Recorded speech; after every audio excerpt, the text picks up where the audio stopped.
आपण पाहत आहात लोकधारा मराठी न्यूज, आवाज जनतेच्या हक्कासाठी।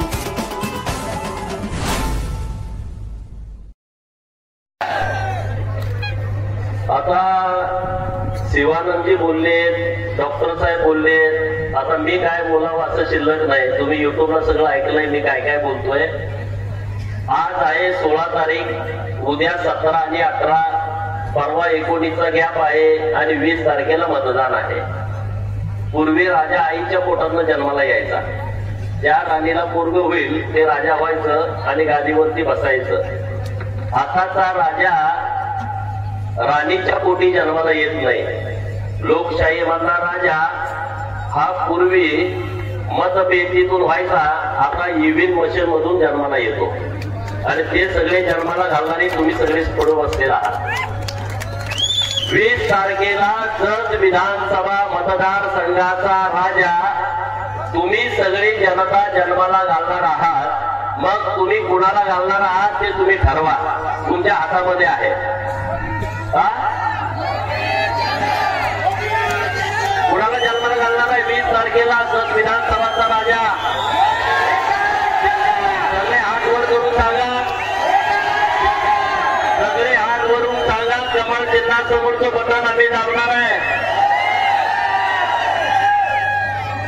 आता इथं जेवढी लोक आले त्यांच्या घरातल्यानी जरी मतं घातली तरी 1 लाख मतं होते काय? या सभेमध्ये असणारी एवढी गर्दी बघितल्यानंतर आज विरोधकांची तर झोप उडतीये।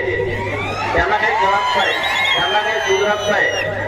त्यांना मुंबई पासून सगळे चाहते करायला लागले, अरे काय करताय, पाडताय का नाही त्याला, पाडताय का नाही त्याला, पाडताय का नाही त्याला। सगळ्या पक्षाची लोक त्यांना फोन करतायत, त्यांना चाहते करतायत, त्यांना घोड्यावरती बसवतायत, पण त्यांचं घोडं मध्येच उधळून गेलेलं आहे, पाडून गेलं।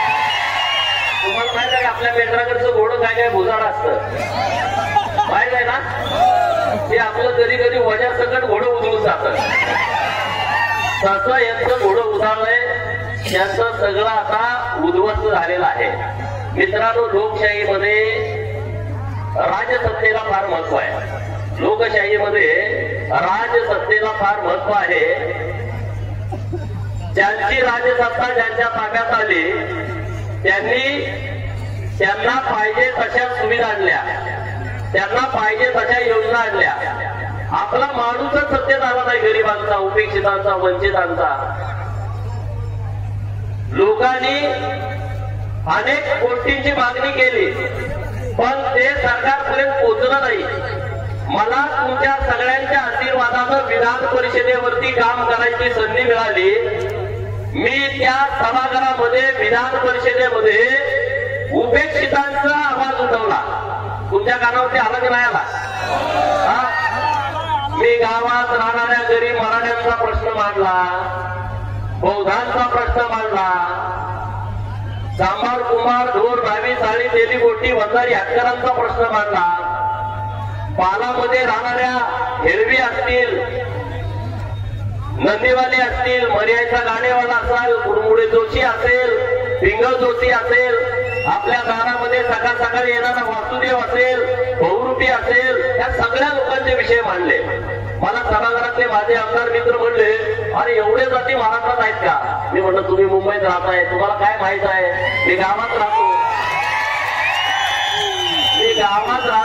गावातलं दुखणं मला माहिती आहे। माझ्या मेंढपाळाचा विषय कुणी सभागृहात घेतला होता का सांगा? मी आमदार होण्यापूर्वी इथं मेंढपाळ कोण आहे हात वर करा।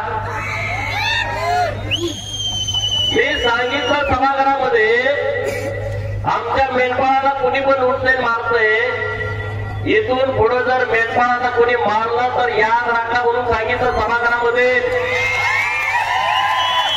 अरे आपला मेंढका फॉरेस्ट मध्ये गेला तर फॉरेस्ट अधिकारी त्रास देतोय, गावात गेला तर गुंड त्रास देतोय, आणखी कुणी त्रास देत आहे का?